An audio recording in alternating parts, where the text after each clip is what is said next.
عوام لما نزل زويل يقول لهم دولة مدنية. مدنية يعني ايه؟ يعني امك ما تلبسش حجاب. ليه؟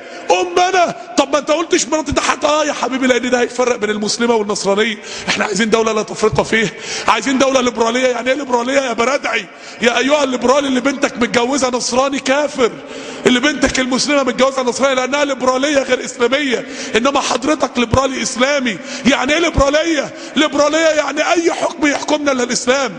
ليبرالية يعني ما فيش حاجه اسمها راجل وست، ممنوع رجوله اصلا، ما فيش حاجه اسمها نتكلم عن الرجوله. ده مش كلامنا، ده كلامهم هم، ده الفاظهم هم.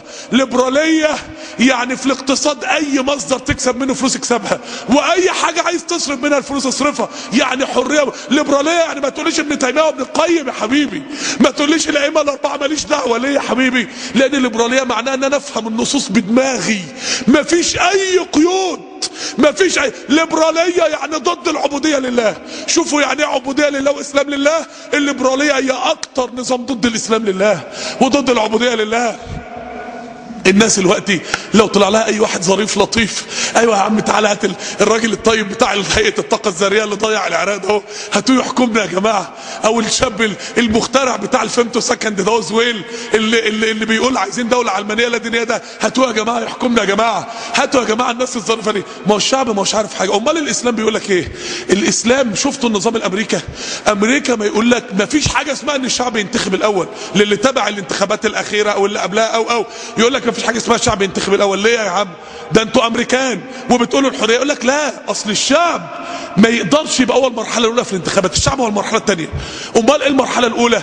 قال لك لازم حكماء البلد الاول، الناس اللي فاهمه قوي، بتوع الفكر قوي، بتوع فهم الاصلاح قوي، يتعمل لهم مجلس الاول كده اسمه الكونجرس، ويتعرض المرشحين الاول على دول، يتصفصفوا وسطهم لحد ما يوافقوش غير على اللي شايفينه اصلاح بحق وحقيقي.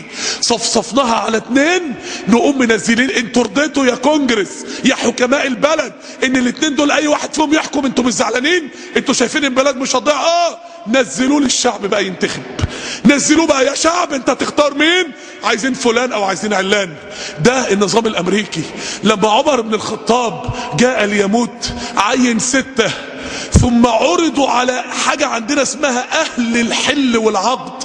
اهل الحل والعقد عندنا دول اللي هم في مصر كده اسمهم مجلس الشعب، اللي هم في امريكا اسمهم الكونجرس، اللي هم في عند اليهود اسمهم الكنيست، اللي هم اعلم واحكم افراد الامة، الناس اللي فاهمة شرع قوي وفاهمة الواقع قوي.